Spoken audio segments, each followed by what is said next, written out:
বোম্বাই মরিচের ছোট ফুচকা খাওয়ার মজাই আলাদা, অন্য লেভেলের একটা পিনিক আসে।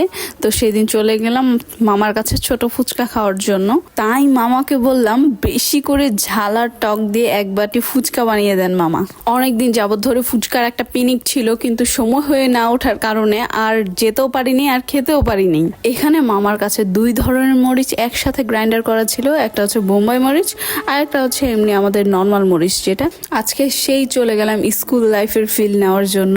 তো আসলে স্কুল লাইফে যখন ছিলাম তখন এত উন্নত মানের ফুচকার টক পাওয়া যেত না, শুধু নর্মালি একটা টক থাকতো। কিন্তু স্কুল লাইফে আমরা এই ফুচকাটা অনেক বেশি খেয়েছি। তারপর মামা ফুচকার মধ্যে বেশি করে ঘুগনি দিয়ে টক দিয়ে ঝাল দিয়ে একটা প্লেট তৈরি করে দিল আমাকে, আর যেটার প্রাইস ছিল মাত্র 10 টাকা। মামার এখানে 10 টাকা 20 টাকা 30 টাকা যে যেভাবে চায় মামা সেভাবেই দেয়।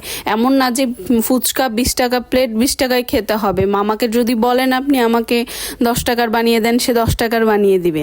আর এই 10 টাকা প্রাইসে আপনি ফুচকা পাবেন 6টা, প্লাস সাথে থাকছে শসা পেঁয়াজ কাঁচামরিচ, সাথে আরও একটু বেশি এক্সট্রিম ঘূর্ণি।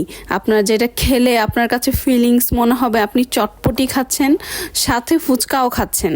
এটা মুখে দিতেই ক্রিস্পি ফুচকা, মশলাদার মুখরোচক ঘূর্ণি, টক আর ঝালে মুখে পুরাই ফ্লেভার।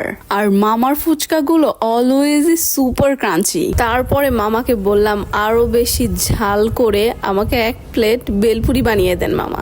তারপর মামা এতগুলো বোম্বাই মরিচ দিয়ে আমাকে বানিয়ে দিল 1 প্লেট বেলপুরি। এই নাগা ফুচকা খাওয়ার জন্য মামার দোকানে রাত 11টা পর্যন্ত থাকে হিউজ পরিমাণে ভিড়। প্রতিদিনই বিক্রি হয় হাজার হাজার প্লেট ফুচকা। আর মামার এই ফুচকার বিশেষত্ব হচ্ছে মামার একটা সিক্রেট মশলা আছে যেটা খুবই মজাদার আর চটপটা। আমার আজকে ভিডিওটা যদি ভালো লেগে থাকে then subscribe my YouTube channel and Facebook page. ততদিন সুস্থ থাকবেন, ভালো থাকবেন, আল্লাহ হাফিজ।